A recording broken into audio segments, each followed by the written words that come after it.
Hello everyone, welcome back to this ST classroom, and this is the third part of the geography chapter resources. In the previous video I told you about the classification of the resources on the basis of origin and on the basis of the exhaustibility. Last video में मैंने आपको ये चीज़ें बताई थी. There are 4 classification of the resources on the basis of origin, on the basis of exhaustibility, on the basis of ownership and on the basis of development. So today we are going to study about on the basis of the ownership. Ownership means मतलब उस किसी भी resource को या किसी भी चीज़ को कौन ओन करता है या वो किसके कंट्रोल में है, किसके अंडर में है, किसने ख़रीदी है, कौन उसको यूज़ कर सकता है. That is called the ownership. तो there are generally 4 resources on the basis of ownership. That is individual resource, community resource, national resource and international resource. Mainly 4 हैं: individual, community, national and international resources. तो very first, what is individual resource? क्या है individual? मतलब किसी एक person की private, जिसने खुद ने खरीदी हो या जिस पर सिर्फ एक ही पर्सन का राइट हो, अधिकार हो. Resources which are owned by a private और individual known as the individual resource, like plot, field, house, car, book. मान लीजिए आपके पास आपका अपना खुद का घर है, तो वो भी एक आपके लिए रहने की रिसोर्स है और लैंड है, घर, हाउस बना हुआ है, लेकिन उस रिसोर्स को कोई और यूज़ नहीं कर सकता है. क्यों? क्योंकि वो आपका प्राइवेट रिसोर्स है. योर फील्ड में भी आपके पास अपना कोई प्लॉट हो, आप उसमें चाहे फार्मिंग करें, आप चाहे उसमें कुछ भी करें, but that is your own thing. उसमें कोई भी पर्सन जो है उसको ना ओन कर सकता है, ना ही उसमें वर्किंग कर सकता है, ना उसमें वो इंटरफेयर कर सकता है. दैट इज़ वाई जो इंडिविजुअल रिसोर्सेज होती हैं वो एक पर्टिकुलर पर्सन की होती हैं. If a person want then you can use it. अगर वो नहीं चाहेगा तो वो किसी को यूज़ करने नहीं देगा उसको. That is the individual resource, किसी एक पर्सन के पास होना. Next one is the community resources. Community means a group, या फिर जिसको कम्युनिटी के लोग यूज़ कर सकें, सोसाइटी के पर्सन यूज़ कर सकें. That is the resource. Resource which are accessible to all the members of a community. किसी भी कम्युनिटी के सभी मेंबर्स जिस रिसोर्स का इस्तेमाल कर सकें उसे कहते हैं हम कम्युनिटी रिसोर्स. वो पर्टिकुलर कम्युनिटी के लिए हो सकता है, all over country, state, district. Depend करता है कि वो रिसोर्स किस कम्युनिटी से बिलोंग कर रही है, वो उसको यूज़ करने के ऊपर डिपेंडेंट है. लाइक जैसे आपका पॉन्ड है एग्जांपल इसमें, तो pond is for everyone. Pond can be used by any of the person. If it is near by the village then the village persons can use it, and if it is crossing from the other villages और from any other area, तो वहाँ के लोग भी उसको use कर सकते हैं. तो पूरी की पूरी कम्युनिटी यूज़ करेगी ना उसको. उस पर किसी एक पर्टिकुलर इंडिविजुअल पर्सन का राइट नहीं है, कोई भी उसको इस्तेमाल कर सकता है. Like your public parks. जो पब्लिक पार्क्स होते हैं वो that is for the everyone, open for everyone. कोई भी उसमें जा सकता है, कोई भी खेल सकता है, कोई भी उनको यूज़ कर सकता है. Playgrounds same are with the playgrounds. तो community resources mainly which can be used by the person publicly. Mainly ये वो रिसोर्सेज होती हैं जिन्हें पब्लिक जो है वो बिना किसी बाउंडेशन के इस्तेमाल कर सके. That is the community resource. Next one, national resource. Resources which are under control of state और यूनियन गवर्नमेंट. वो रिसोर्सेज जो कि सरकार के कंट्रोल में हो, स्टेट गवर्नमेंट और union government. That is called the national resources. इन नेशनल रिसोर्सेज की एक बाउंड्री भी होती है. सो जब whatever division is there of our country, हमारी कंट्री का जो भी एडमिनिस्ट्रेटिव डिवीज़न है, जितने एरिया में हमारी कंट्री आती है, उसके अंदर हमारी जितनी भी रिसोर्सेज हैं those all are the national resources. उस एरिया के बाहर की रिसोर्सेज हम लोग यूज़ नहीं कर सकते हैं. उनको यूज़ करने के लिए हमें इंटरनेशनल लेवल पर और इंटरनेशनल इंस्टीट्यूशंस की परमिशन लेनी पड़ती है। अभी आगे मैं आपको बताती हूँ उस बारे में भी, नेशनल एंड इंटरनेशनल बोथ। तो national resources mainly all resources with in the political boundaries, जो इंडिया की पॉलिटिकल बाउंड्री है, मतलब इंडिया की लैंड, और प्लस जो हमारी इंडिया के पास में जो सी है, वो तो सी में कितने मार्जिन एरिया तक इंडिया की बाउंड्री आती है, कौन से कितने किलोमीटर के अंडर तक इंडिया जो है वो आता है, वो ओशियंस में से भी हम उतनी ही रिसोर्सेज का यूज़ कर पाएंगे। और जो पॉलिटिकल डिवीज़न के अंदर इंडिया की जितनी भी रिसोर्सेज आती हैं वो हम लोग यूज़ कर सकते हैं। तो वो सभी रिसोर्सेज जो हैं, those all called the national resources. For example iron, metals, fuels, petrol, kerosene, so many resources are there. मतलब कि कंट्री के अंदर, कंट्री की पॉलिटिकल डिवीज़न के अंदर जितनी भी रिसोर्सेज होती हैं वो नेशनल रिसोर्सेज होती हैं। अब इंडिया के अंदर जितनी भी रिसोर्सेज हैं वो सभी नेशनल रिसोर्सेज हैं। एंड इवन इसके साथ में और एक चीज़ है कि अगर वो किसी प्राइवेट पर्सन के पास में भी पहुंच जाती है, सपोज़ करिए लैंड, जैसे किसी ने कहीं पर लैंड खरीदी या किसी के पास पहले से हुआ करती थी, या किसी गांव में या कहीं पर भी कोई ऐसी जगह निकल आई जहां पर मिनरल ऑयल है, तेल के कुएं हैं, आपने सुना है, पहले इस तरीके की चीज़ें सुनी हुई हैं।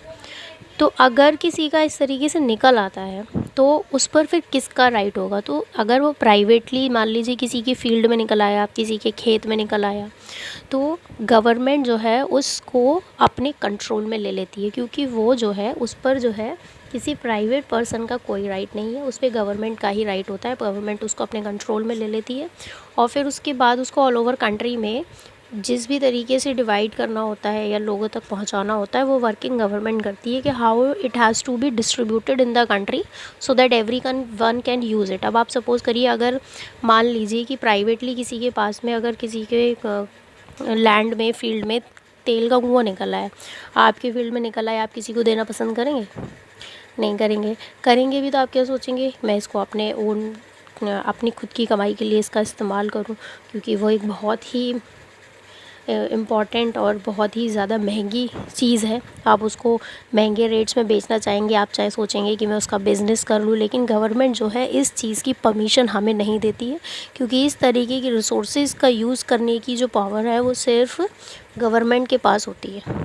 गवर्नमेंट उसको अपने कंट्रोल में ले लेती है, और that is why all the resources of the country are in the hand of the state and the union government, so that everyone can afford it and can use it. और अगर हमें उसको बचा के भी रखना है तब भी वो गवर्नमेंट के कंट्रोल में रहती है, ताकि वो उतना ही यूज़ करने के लिए दे जितना कि लोगों को यूज़ करना है, बाकी का वो कंजर्व करे, रिजर्व करे, बचा के रखे फ्यूचर के पर्पज़ से। That is the national resource. Then से next one is the international resource. International resources means जो कंट्री की, हमारी जो बाउंड्री है, एडमिनिस्ट्रेटिव पॉलिटिकल डिवीज़न है जो लैंड का, उसके बाहर की रिसोर्सेज जो हैं वो इंटरनेशनल रिसोर्सेज हैं। फॉर एग्जांपल ओशियन, मैं आपको एक पिक्चर दिखाती हूँ। ओशियन रिसोर्सेज देखिए, यहाँ पे पिक्चर देखिए आप, see the picture over here. यहाँ आपने देखा कि यहाँ पे जो ये कंटिनेंट है, ये जो सी है, ये देखिए, ये ब्लू ब्लू जो है वो सब जगह पानी है। अब ये जो जितनी हमारा कंट्री यहाँ पर है, यहाँ है, तो ये इतना बड़ा सी है, तो इसकी हमारी जो बाउंड्रीज़ होती है ना, हर किसी की, किसी भी कंटिनेंट की हो, किसी भी कंट्री की हो, तो इनकी जो बाउंड्रीज़ होती हैं उनका एक मार्जिन होता है, मतलब कि 1 किलोमीटर सबको जो है वो डिवाइड करा हुआ है इंटरनेशनल बाउंड्रीज़ में। उतने ही एरिया तक के रिसोर्सेज का इस्तेमाल जो है वो उस देश के लोग कर सकते हैं। ऐसे ही इंडिया का भी है, जितना हमें मिला हुआ है ओशियन का पार्ट, हम सिर्फ उसकी रिसोर्सेज का इस्तेमाल कर सकते हैं। अब बची हमारे पास बहुत सारी जगह, ये देखिए ऑलमोस्ट ये हर जगह की, हम इतने इतने बड़े बड़े समुंदर हैं, सब जगह तक हम लोग नहीं पहुंच सकते हैं। अब यहाँ पे सब जगह पे ओशियनिक रिसोर्सेज हैं, बहुत सारे मिनरल रिसोर्सेज यहाँ पर हैं। तो अब इन रिसोर्सेज का इस्तेमाल कैसे होगा, how we can use it, कैसे करेंगे, अब हम इसका यूज़ कैसे करेंगे? तो इसके लिए जो है, तो ये जो रिसोर्सेज हैं इनको तो हम कहते हैं, पहला तो international resources, these are called the international resources. और ये किसके कंट्रोल में आती हैं और हम इनसे कैसे यूज़ कर सकते हैं, अभी मैं आपको बताती हूँ, जस्ट वेट।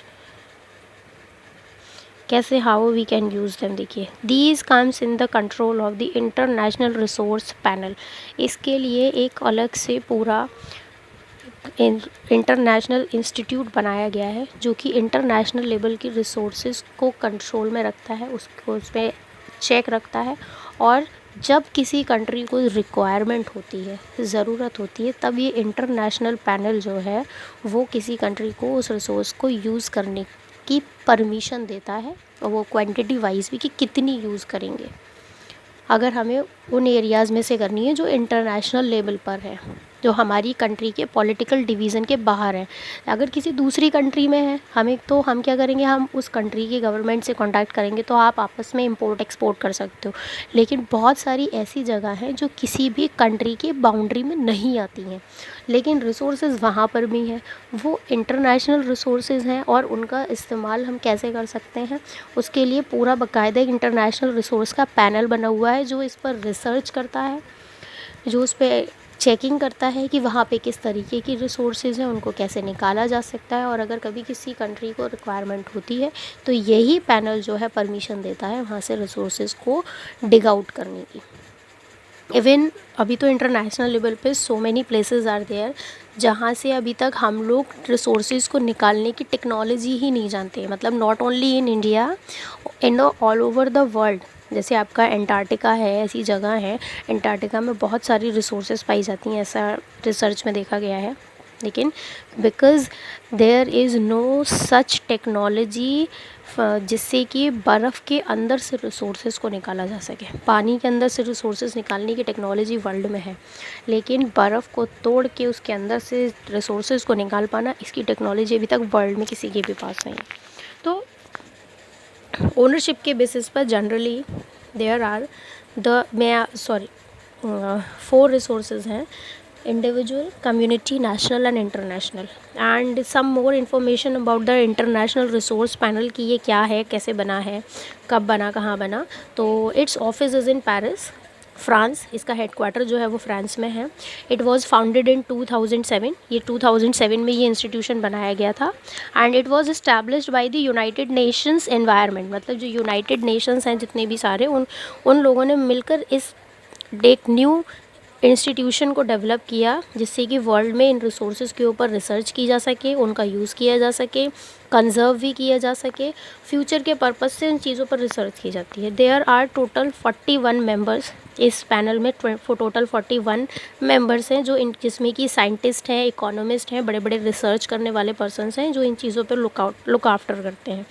तो this is all about the international panel resource. मैंने आपको इसका लोगो भी दिखाया है, दैट इज़। तो इस तरीके से जो इंटरनेशनल रिसोर्सेज हैं वो एक इंटरनेशनल इंस्टीट्यूशन के थ्रू रेगुलेट होती हैं, and those resources comes under the international resource panel.